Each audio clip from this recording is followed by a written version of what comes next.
Hi friends, स्वागत है आप सभी का। दोस्तों, आज हम डिस्कस करेंगे इस क्वेश्चन पे। क्वेश्चन है, स्वतंत्रता प्राप्ति के बाद विश्वविद्यालय शिक्षा आयोग की प्रमुख सिफारिशों का शिक्षात्मक मूल्यांकन कीजिए। इसके लिए पहले रूपरेखा तैयार कर लेंगे इसके आंसर में, उसके बाद आएंगे प्रस्तावना में। प्रस्तावना: सन 1947 में स्वतंत्रता प्राप्ति के बाद विश्वविद्यालय शिक्षा का निरंतर विकास हो रहा था, परंतु प्रचलित शिक्षा प्रणाली किसी भी तरह से एक स्वतंत्र व राजतांत्रिक देश के लिए उपयुक्त नहीं है। इसका मुख्य कारण स्वतंत्रता प्राप्ति के पश्चात भारतीय विश्वविद्यालयों में अध्ययनरत छात्रों की संख्या में हो रही निरंतर वृद्धि व उनकी शिक्षा का निम्न स्तर था।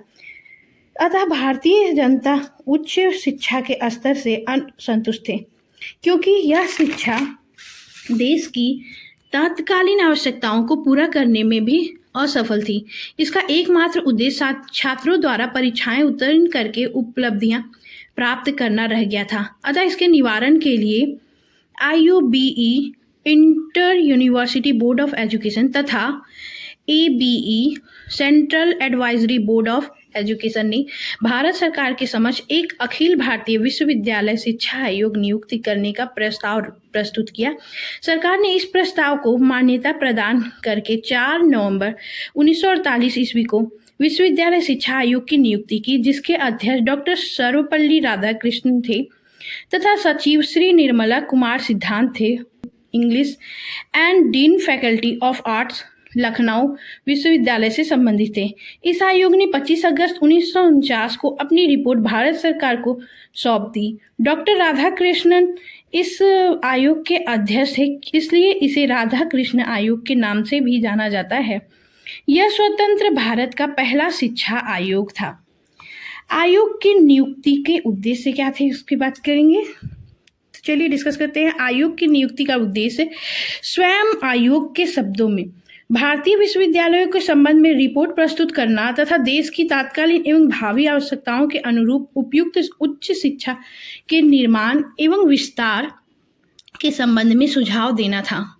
आयोग का कार्यक्षेत्र क्या था? आयोग का कार्यक्षेत्र भी भारतीय विश्वविद्यालयों की तात्कालीन स्थिति का अध्ययन करना और उच्च शिक्षा के स्तर को उठाने हेतु सुझाव देना था। इसे इस प्रकार क्रमबद्ध रूप में बताया जा सकता है।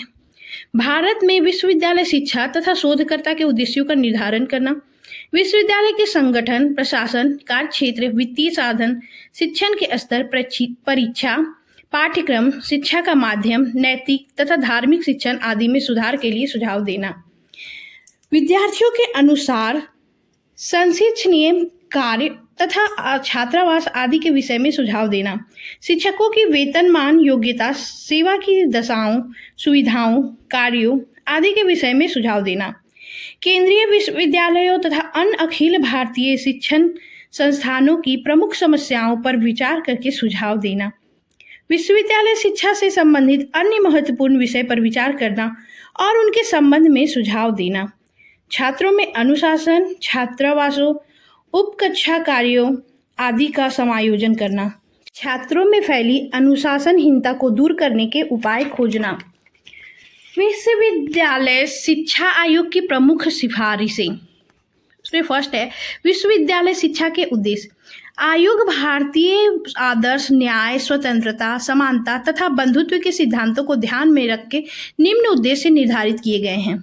पहला, सामाजिक, राजनैतिक, प्रशासनिक एवं व्यावसायिक क्षेत्रों में नेतृत्व ग्रहण करने की योग्यता का विकास करना। दूसरा उद्देश्य है भारत की प्राचीन संस्कृति तथा सभ्यता का संरक्षण करना और उसका विकास करना। तीसरा है प्रजातंत्र को सफल बनाने के लिए विद्यार्थियों में नागरिकता और सामाजिकता के गुणों का विकास करना। चौथा है स्वतंत्रता, समानता, बंधुत्व तथा न्याय के आदर्शों का संरक्षण एवं समर्थन करना।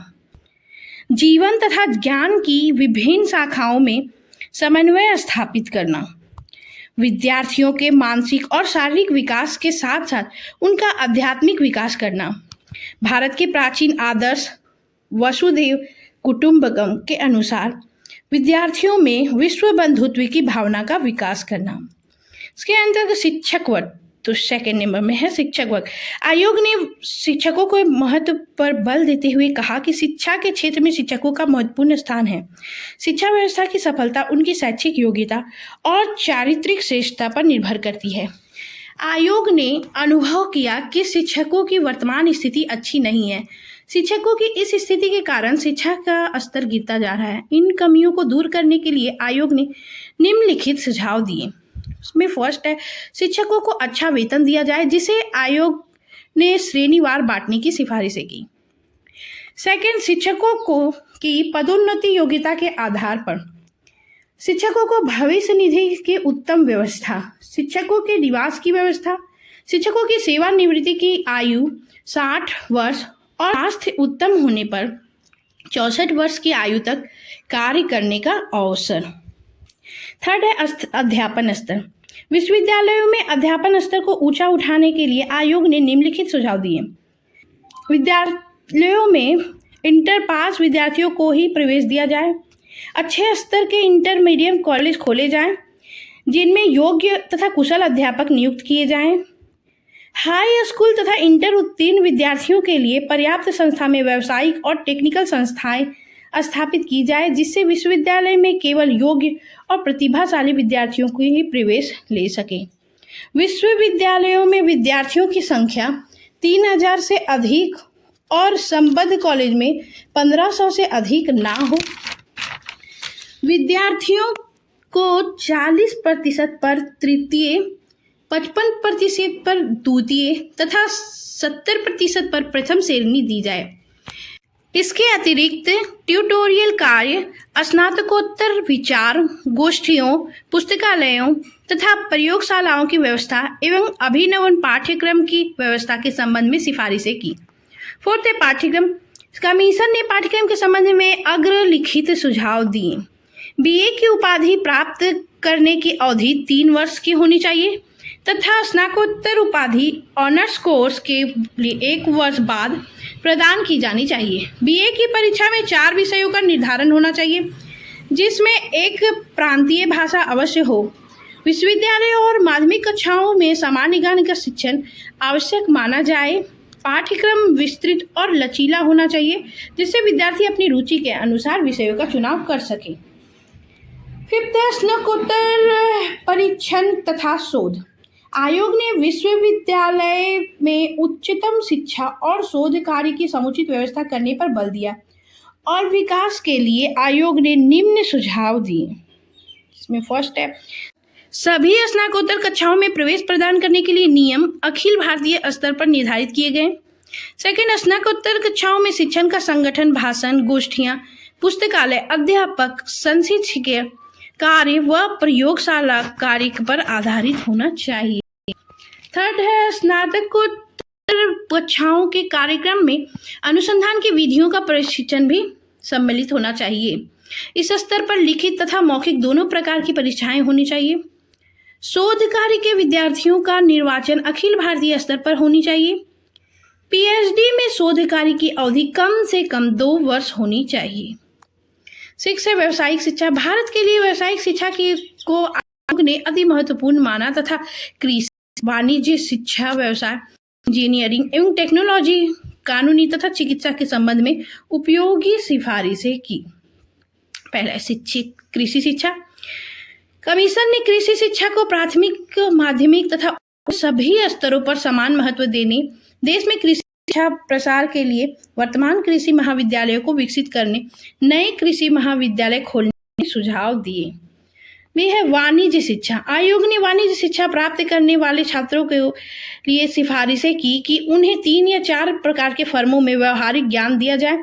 विद्यार्थियों को किसी विशेष शाखा में विशेषज्ञ बनने के लिए प्रोत्साहित किया जाए तथा एमकॉम में कुछ ही विद्यार्थियों को प्रवेश दिया जाए और पुस्तकीय ज्ञान की अपेक्षा व्यवहारिक ज्ञान पर अधिक बल दिया जाए। सी है शिक्षा व्यवस्था। शिक्षा व्यवस्था व्यवसाय के सुधार के लिए आयोग ने अनेक महत्वपूर्ण सुझाव दिए, जैसे पाठ्यक्रम में सुधार करके अध्यापन अभ्यास को अधिक महत्व दिया जाए। इसके लिए उपयुक्त विद्यालय को चुना जाए। स्कूल शिक्षा का पर्याप्त अनुभव रखने वाले अध्यापकों को प्रशिक्षण विद्यालयों में अध्यापक रखा जाए तथा एमएड पाठ्यक्रम प्रारंभ किया जाए और उन्हीं को दिया जाए जिनका कुछ वर्षों का अध्ययन अनुभव हो। डी है इंजीनियरिंग तथा टेक्नोलॉजी। इस संबंध में आयोग ने सिफारिशें की कि वर्तमान शिक्षा संस्थाओं में सुधार किया जाए, उच्च शिक्षा के लिए संस्थान स्थापित किए जाए, पाठ्यक्रम में सुधार करके इंटरमीडिएट के पश्चात प्राविधिक तथा इंजीनियरिंग पाठ्यक्रमों में प्रथम डिग्री कोर्स की अवधि 4 वर्ष निश्चित की जाए, इसके बाद 1 वर्ष का व्यवहारिक अनुभव हो, अनुसंधान की उपयुक्त व्यवस्था की जाए। कानून शिक्षा कानून की शिक्षा के संबंध में आयोग ने प्रमुख सुझाव देश के कानून के कॉलेजों का पुनः संगठन, 3 वर्ष का पाठ्यक्रम तथा तृतीय वर्ष में व्यवहारिक अनुभव की व्यवस्था, कानून कोर्स के साथ किसी अन्य कोर्स को लेने की सुविधा, अन्य विभागों के अध्यापकों के समान ही कानून के अध्यापकों की नियुक्ति तथा कानून के क्षेत्र में अनुसंधान को प्रोत्साहन आदि थी। चिकित्सा अच्छा, किसी भी मेडिकल कॉलेज में 100 से अधिक छात्रों को प्रवेश ना दिया जाए।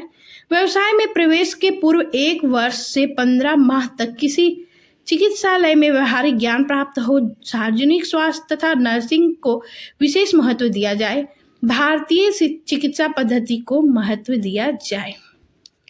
7 आएंगे, डिस्कस करेंगे धार्मिक शिक्षा। आयोग की रिपोर्ट में राधाकृष्णन ने स्वयं पृथक अध्याय धार्मिक शिक्षा पर लिखा, जिसका समर्थन अन्य सदस्यों ने किया। आयोग ने धार्मिक शिक्षा के महत्व पर बल दिया और भारत के लिए इसे आवश्यक माना। आयोग ने इस संबंध में सभी शिक्षण संस्थाओं में कुछ समय मौन चिंतन के बाद शिक्षण कार्य प्रारंभ करने, स्नातक स्तर की प्रथम कक्षा के महान धार्मिक नेताओं के जीवन के चरित्र, द्वितीय वर्ष में संसार के विख्यात धार्मिक ग्रंथों में सार्वजनिक महत्व के चुने हुए अंश तथा तृतीय वर्ष में धर्म दर्शन की मुख्य समस्याओं का अध्यापन आदि सुझाव दिए। 8 है शिक्षा का माध्यम। शिक्षा का माध्यम निम्नलिखित है। पहला, संघीय भाषा के रूप में हिंदी का विकास किया जाए। राष्ट्रभाषा के लिए देवनागरी लिपि का प्रयोग किया जाए तथा लिपि में विद्यमान दोषों को दूर किया जाए। थर्ड है, उच्च शिक्षा के माध्यम प्रांतीय भाषाओं को बनाए जाए। फोर्थ है, उच्चतर माध्यमिक स्तर पर 3 भाषाओं का ज्ञान कराया जाए। प्रादेशिक भाषा, मातृभाषा यानी कि संघीय भाषा, राष्ट्रभाषा और अंग्रेजी, ये तीनों भाषा को ज्ञान कराया जाए। 9 है परीक्षाएं। परीक्षाओं के सुधार के लिए आयोग ने सुझाव दिया कि वस्तुनिष्ठ तथा निबंधात्मक परीक्षा का मिला जुला स्वरूप विकसित किया जाए। कक्षा कार्य के लिए कुल 1/3 अंक सुरक्षित किए रखे जाए। प्रथम, द्वितीय और तृतीय श्रेणी के न्यूनतम अंक 70, 55, 40% हो। रियायती अंक की प्रथा बंद कर दी जाए तथा स्नातकोत्तर एवं व्यावसायिक कक्षाओं में मौखिक परीक्षाएं ली जाए। 3 है स्त्री शिक्षा। स्त्री शिक्षा के संबंध में आयोग ने निम्न सुझाव दिए। यद्यपि अनेक बातों में स्त्री और पुरुष समान ही होते हैं, परंतु दोनों का कार्य क्षेत्र भिन्न भिन्न होता है। अतः स्त्री शिक्षा स्त्रियों के अनुरूप हो और उन्हें ऐसी शिक्षा दी जाए जिससे वे सुहृदय व सुगृहिणी बन सके। बी, महिलाओं को अधिक से अधिक शिक्षा संबंधी सुविधाएं दी जाए। स्त्रियों के लिए पाठ्यक्रम में गृह अर्थशास्त्र, गृह प्रबंध व ललित कलाओं को स्थान दिया जाए। डी, सामान्य कार्य के लिए महिलाएं को समान वेतन दिया जाए। ई, विश्वविद्यालय स्तर पर सह शिक्षा को प्रोत्साहित किया जाए। 11 है ग्रामीण विश्वविद्यालय। चलिए इसे डिस्कस करते हैं। ए, बड़ी संख्या में ग्रामीण महाविद्यालयों की स्थापना की जाए। महिलाओं को अधिक से अधिक शिक्षा संबंधी सुविधाएं दी जाए।